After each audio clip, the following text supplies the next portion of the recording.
They sold her for being too big. The cowboy picked her up and said, "You're just right for my arms." Wyatt's Crossing, Wyoming Territory, spring of 1883. The midday sun glared down on the town square, but the air was far from warm. It was sharp, mean-spirited, like the voices circling the wooden auction platform at the center of Wyatt's Crossing. People had come from nearby ranches and distant homesteads, not for cattle or horses, but for something rarer.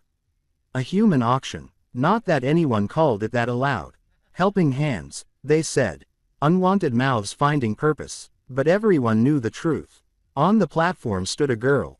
No, a woman. Angela, 22, tall as a doorway, shoulders broad as a fence gate. She stood barefoot on the sun-bleached planks, wrists bound loosely, chin tilted upward like it mattered. Around her, the townspeople gawked like she was some traveling oddity. Who in their right minds want that? A man cackled. She'd crush a bed in one night, another muttered. Horse-yoked snap under her weight came a third. Drunk on dust and cruelty. Angela's throat burned, not from the heat, but from swallowing every insult like it did not matter. Her family, what was left of it, had sold her to the trader for a bag of flour, a pound of lard, and a promise they would not starve. She was too big, they had said. No one would marry her. Better she work than waste. I said, "Well, start at 50, barked the auctioneer, Clyde Hargrove, his voice oily with impatience. $50 for a working woman big as a draft mule and just as strong. No hands rose. Angela's mind drifted. She was 8 again, lifting split logs with her father in the snowy foothills. The two of them laughing at how quickly they cleared the yard. Her strength had been a gift then. Something he admired. You're stronger than most boys, he'd say. And that's nothing to be ashamed of. Yver took him the same year their farm gave out. Harrove paced around her. 40. Come on, gentlemen. Look at her arms. She could carry 2 buckets a mile without breaking a sweat. Still nothing. Angela's hands clenched. Her wrists red with rope burns, trembled, not from fear, but from humiliation. She too big to keep indoors, a woman scoffed. Probably eat more than 3 men. She'd scare the devil straight back to hell. Another Jared. The crowd laughed again. 30 then. Who will take her for 30? A silence fell, the kind that scraped against the bone. Hargrove's smile twitched. 25. Final offer. The mood soured. Folks began to murmur, shifting, ready to walk away. Angela could feel her dignity peeling away with every second. Then footsteps measured calm, a rhythm that did not rush. A cowboy stepped through the parting crowd. Broad shoulders beneath a worn duster, hat pulled low, boots kicking up silence. Dennis Cole. Most folks only whispered his name, a man who never drank, never bragged, but whose word on land or cattle was gold. He owned no more than he needed, but no one crossed him. He walked straight to the platform and looked up. The murmurs stopped. Even Harrove froze. Angela looked down, braced for more judgment. Instead, Dennis set his hat aside, climbed the steps, and without asking, slid one arm under her knees, the other behind her back, and lifted her like she weighed nothing. Gasps rippled through the square. Angela's breath caught. She should have struggled, but the moment his arm steadied her, something unfamiliar surged through her chest. Respect. Dennis looked at the stunned crowd, then at Angela. His voice was quiet, but it carried like thunder. You're just right for my arms. The square fell silent. No one laughed. No one spoke. Even the wind seemed to hold its breath. Angela's heart pounded as he carried her down the steps, past the people who had mocked her. Not a word was said, but something had shifted. A crowd that once saw her as a joke now watched like they'd witnessed something sacred. As Dennis turned the corner of the square, the first tear escaped down Angela's cheek. Not from shame, from the simple shock of being chosen. If your heart skipped at that moment when strength met gentleness, tap the H button and help us keep these stories alive. The frontier has many tales, but few as bold as this one. The wagon creaked as it rolled out of Wyatt's Crossing. Angela sat stiffly, the rough wooden seat biting into her back. The auction still echoed. Laughter, whispers, shame. Only one voice had cut through. Dennis Cole's. He now sat beside her, silent as the horse's hooves clapped down the trail. You didn't have to buy me, she said. Wasn't buying, Dennis replied. Just stopping a circus. Is that what I was? A sideside show, He didn't answer. He reached behind the bench, pulled out a folded wool coat, and handed it to her for the rope burns. She hesitated, then draped it over her shoulders. It smelled faintly of pine and saddle oil. I don't need pity. Good. I don't offer it. Silence again. Not cold, just unfinished. The trail curved through red hills and sagebrush. Mountains loomed in the distance, still crowned in snow. Angela held the coat tighter. Her wrists throbbed, but not as much as the ache behind her ribs. Back in town, she'd been sold like cattle. But next to this quiet man, she didn't know what she was. As the sun dipped lower, two riders passed on horseback. One tipped his hat, muttered, still collecting strays. Cole. Dennis didn't respond. Angela caught the tension. They know you. Everyone does. Small town. What do they say? He paused. That I don't take bribes, don't drink, don't marry for money. She blinked. That last part sounds personal. It offers. Didn't like the terms. She studied him. So you live alone. No wife, no family, and people think you're strange. He finally met her eyes. You think I'm strange, too. I think people fear what they don't understand, she said. I should know. He turned back to the trail, but his jaw eased. By twilight, the wagon rolled into a narrow canyon. Angela saw it, then tucked into the valley like a secret. Dennis's ranch. The house was modest. Wood and stone, smoke curled from the chimney, a corral stretched to the east, horses grazing quietly. No workers, no voices, just wind and creaking hinges. Angela climbed down and followed him inside. The house was simple, clean, quiet, a rifle above the hearth, books on the walls, a faded photo on the mantel. A young woman, soft eyes, windswept hair. Angela paused. Your wife. Dennis froze at the stove, kettle in hand, was going to be.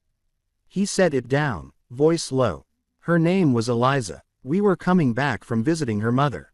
5 men ambushed us, wanted my horses. She didn't make it. Angela's breath caught. I'm sorry. She was small, he said. People said she wasn't made for ranch life, but she had fire. Wouldn't let a man speak cruel without answering back. Angela stepped closer. You still love her. He nodded once. Some things don't leave you, even if the world does. She turned. The firelight caught the bruises on her arms. Then why take me in? You barely know me. He met her eyes. Because I saw something familiar. Not in your size, in your eyes. Angela looked down, throat tight. You're not a stray, he said. You're someone the world misunderstood. So was I. Angela looked at him again, and for the first time since Wyatt's crossing, she didn't feel ashamed of who she was. Angela had never known silence like this. Not the kind that wrapped around your ears like cotton, but the kind that echoed in your chest. Dennis's ranch was peaceful. No shouting, no orders, but even freedom could feel like a strange kind of prison when you did not know what to do with it. She moved around the house carefully, trying not to knock over furniture with her elbows or shoulders. The house wasn't cramped, but it felt like it was closing in. Each morning she rose early. Habit, not desire. She chopped wood, fetched water, swept the porch. Not because Dennis asked. He never did, but because stillness made her feel useless, like she was waiting to be told what she was for. At night they ate quietly under lamplight. He'd asked how she liked her stew. She said it was fine. He offered the last biscuit. She refused. He nodded. But Dennis noticed things. One afternoon, she stepped through the front door and stopped. The frame, low enough to brush her forehead, was now taller. Dennis didn't say a word, just passed her with a shovel over his shoulder, whistling. Another day, a new chair appeared at the table, sturdier, wider, built from oak. For once, she didn't feel like she might break something by sitting. That evening, she said, "Thank you." He didn't look up. About time the house fit both of us. Angela didn't know what to say. No one had made space for her before. He didn't look at her like others did. No calculation, no pity, just clear, steady eyes like he saw her and didn't flinch. Still, trust didn't come easy. She kept her distance. He never crossed it. Sometimes she caught him watching her split logs or mend her dress, not with curiosity, but with respect, like he was learning. Surge, but the silence lingered. The wall remained. She wanted to leave. She suspected, wanted her to stay. That tension sat between them like a coiled rope, never pulled, never slack. Then came the night at the saloon. They rode into town for supplies. The general store had closed early. Sidonis offered a drink. She hesitated, then agreed. Inside, the air was heavy with smoke and sweat. Laughter too loud. Boots thudded. The piano clanged out of tune. Angela tried to shrink, but there was no hiding someone like her in Wyatt's Crossing. The muttering started. He's built like a barn door. Bet she lifts the whole bed. Yours, Cole. Hope your ribs are insured. Dennis said nothing, just sipped his whiskey jaw tight. Angela stared at the floor, then a drunk, red-faced, and swaying stumbled toward her. Hey, big girl, he slurred. Bet you could toss me clear across the room, huh? She turned away. He grabbed her wrist. That was enough. Dennis was across the room in seconds. No shouting, no gun, just a firm grip on the man's wrist. He twisted it. The mug dropped. The saloon fell silent. Dennis leaned in, voice low and sharp. Touch her again, and you'll answer to me. The drunk stumbled back, clutching his arm. Even the piano player froze. Angela's chest tightened, not from fear, but from what she saw in Dennis's face. Not anger, not pride, just calm protection. Outside walking to the wagon. She said, you didn't have to do that. He looked at her. Yes, I did. She looked away, warmth rising in her chest. At the ranch, she paused at the door. You're not like other men. Dennis met her eyes. Neither are you like other women. And for once, that didn't feel like a curse. That night, while coyotes cried in the hills, Angela sat in her new chair by the fire. Dennis across from her, two souls broken once, and maybe, just maybe, starting to mend. The days passed quietly on the ranch. Angela had started to find rhythm in the silence. Her body grew stronger again, not from punishment, but from purpose. She fed the horses, helped mend fences, harvested onions and turnips from the back garden. She slept easier, ate fuller. The bruises on her wrists faded. But a question still burned beneath her skin. Why did Dennis bring her here? And what else was he not saying? It was late one morning when she found herself sorting tools in the old storage barn. Dust hung thick in the air, and the scent of dry hay clung to every surface. While shifting a trunk of spare nails and rope, she spotted a rolled set of parchment half tucked behind a crate. She unrolled it slowly. Blueprints, detailed plans for new paddocks, expanded fencing, irrigation lines, but what caught her eye were the notes in the margins, initials she didn't recognize, and symbols marked like boundaries. Angela squinted. None of the symbols matched a brand she'd seen on crates from the East pasture. Another matched the crest painted on wagons from a neighboring ranch, Redstone Holdings. The largest spread in 3 counties, run by a man she'd only heard of in whispers, Silas Merritt. Angela rolled up the parchment, heart beating faster. That evening, as they sat by the fire, she finally asked, who was Silas Merritt? Dennis didn't look up. He kept sharpening his knife, steady strokes against the wet stone. Well, I saw his mark on the blueprints. He paused. The knife stopped mid-stroke. After a moment, he set both blade and stone aside. He wanted to buy this land, Dennis said. All of it 10 years back. Angela waited. I said no. So, he tried another way. Offered marriage to my fiancé, thinking I'd fold if it came with a ring and a dowry. Her chest tightened. She refused. Dennis's voice lowered. She didn't get the chance. Cabin fire. No proof. No witnesses. But the sheriff found footprints outside. Not mine. Angela felt the chill long before the fire cracked. You think it was him? I know it. Silence grew heavy between them. Only the flames spoke, licking against the stone hearth. Angela stared at her hands. Is that why you live like this alone? Dennis met her gaze. It's easier than watching people pretend justice comes when you wait for it. Angela didn't answer, but that night she dreamed of smoke, of footsteps in the dark, of wounds that never fully closed. A week later, they rode into town. Angela had come to pick up leather from the tanner, enough to repair 2 saddles. Dennis was meeting a supplier near the stockyard. He stepped into the market alley, head high, shoulders square. Then came the voices. That's her, the giant girl. Not girl, beast. They say he took her in 'cause she's strong as a mule. Or maybe it's the land he's after. A cluster of women stood outside the fabric store, their smiles sharp as hat pins. One leaned closer, eyes glinting. You married yet or just playing house for acreage? Another one snorted. She looks like a bull in a bonnet. Poor man. Must have lost his mind. Angela froze. Her grip tightened on the leather parcel. She turned to walk away, but her boot caught the edge of a step. The bundle slipped from her arms, landing with a thud. The laughter started, sharp, vicious, and then quiet bootsteps. Angela turned and saw Dennis standing between her and the women. He knelt, picked up the bundle, brushed it off like it was priceless, and placed it gently back into her arms. Then he turned to the women, voice calm but clear. These are not hands for shame, he said. These are hands that build, that save. The silence that followed was thunderous. Not a word from the group. Not even a breath. He looked back at Angela. You ready to go? She nodded. They walked away. No more laughter followed them. And for the first time in years, Angela felt something new bloom in her chest. Not pride, not defiance, something quieter, belonging. The wind carried whispers like wildfire through the dusty town of Gurza's Hollow. They started small, murmurs behind closed doors, sideways glances at the market, but by the end of the week, the rumors had grown teeth. They say she's cursed, one voice said. Brings misfortune wherever she goes, said another. Big as a barn and twice as dangerous. Angela heard it all. Each word felt like grit under her skin. At first, she ignored them, stared straight ahead, and kept to her work. But when she walked through town with Dennis to pick up supplies, she could feel the way the street shifted around her. Conversations halted. Eyes lingered too long. Mothers pulled their children closer.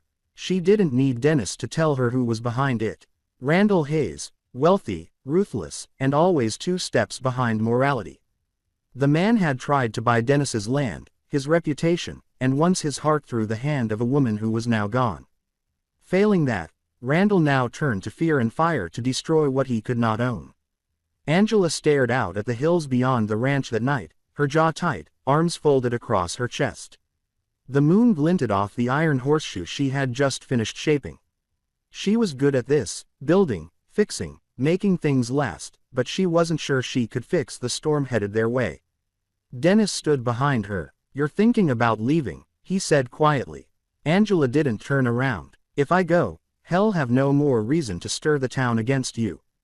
The fires will die out. No, Dennis said firmly. They'll just burn someone else. Angela said nothing. The next afternoon, a pair of small hands tugged at her apron. Abigail. Angela knelt down. The girl with her tangled braids and dirt-smudged face looked up with wide, serious eyes. I heard them talking, she whispered. About you leaving. Angela gently tucked a strand of hair behind the girl's ear. Maybe it's for the best. No, Abigail said fiercely. If you leave, they win, and I'll lose. The only person who makes me feel safe. Angela froze, the words cut deeper than Randall's rumors ever could. She had spent so long thinking she was too much, too big, too loud, too strong. But to Abigail, she wasn't too much. She was enough. She was protection. And that night, the flames came. Not from gossip, but from lanterns and torches. Angela woke to the sharp scent of smoke. Through the barn window, she saw figures moving like shadows in the dark. 5, maybe 6 men tearing down fencing, spooking the horses. She ran barefoot into the cold, grabbing a pitchfork, heart thundering. The horses inside the stable were panicked, slamming against the walls, eyes wild with terror. One bolt could kill them or her. But Angela didn't hesitate. She flung open the gate and stood between the terrified herd and the open night. Easy, she whispered, spreading her arms wide. It's all right. I'm not letting them touch you. A man lunged toward her from the shadows. Before he could reach her, another figure tackled him from the side. Dennis. And then came others, townspeople, men and women Angela barely knew. Some held tools, others came empty-handed, but not empty-hearted. They had come running, not from fear, but for her. The standoff broke into chaos, fists flying, men shouting, but no one laid a hand on Angela. The townspeople surrounded her, shoulder to shoulder, until the last of Randall's men fled. Silence settled like dust after a storm. Angela stood still, sweat mingling with the chill of the night, hair wild around her shoulders. Dennis stepped forward, his face bruised, his shirt torn, but his eyes only on her. Without a word, he wrapped his arms around her, tight, sure, warm. "She's not too big," Dennis said loudly, turning to face the crowd. "She's the reason we're still standing." No one spoke. Then someone, maybe Abigail's father, nodded. Another man removed his hat. A woman stepped forward and touched Angela's arm gently, respectfully. And just like that, something shifted. Not in Angela, not in Dennis, but in the town. The fire had long been extinguished, but the heat of it lingered in Angela's bones. In the silence that followed the standoff, Dennis stood beside her beneath the stars. His face was turned to the hills where the wind carried only dust and old ghosts. Angela broke the stillness. "Tell me." Dennis didn't ask what she meant. He simply nodded, eyes heavy. "It was 3 years ago," he said, voice low. "Randall came to me with an offer. Said he wanted to buy the ranch. Said if I didn't sell, he'd find another way to take it." Angela folded her arms, jaw tense. "I didn't take him seriously until he started showing up wherever Claire went, whispering to her, offering her a better life, more money, more peace." "Claire?" Angela asked. "My fiancé," Dennis said. "She wanted to stay. She believed we could outlast him. But one night, the barn went up in flames. She was inside." Angela's chest tightened. "You think he did it?" "I know he did," Dennis said, eyes hard. "But the sheriff said it was lightning. Freak accident they called it." Randall's hands stayed clean. A heavy silence settled between them. Angela's voice was quiet. "Is that why you kept me here? To fill her place?" Dennis didn't answer right away. When he did, it wasn't defensive. It was honest. "Maybe at first," he admitted. "Maybe I saw a second chance. Someone strong enough to help me keep this land. Keep fighting." He turned to face her. "But not anymore. Because you're not her. You're not anyone's shadow. You're the reason I still believe people like us deserve more than grief." Angela looked away, tears stinging at the edges of her vision. Not from sorrow, from recognition. Later that week, the town council called a public meeting at the chapel. The air was thick with tension. People packed the pews. Randall Hayes stood near the pulpit, smug in his tailored vest, flanked by his supporters. "I warned you," Randall said, his voice loud and oily. "I warned you all what would happen if we let a monster take root in our town." Gasps rose from the crowd. Dennis stood near the back, fists clenched. "This woman," Randall sneered, "was bought like cattle at an auction, and now she threatens our children, our livelihoods. You call it strength, I call it corruption." Angela rose slowly from the bench. Her boots echoed as she walked down the center aisle, heads turning, murmurs rising. She didn't speak at first.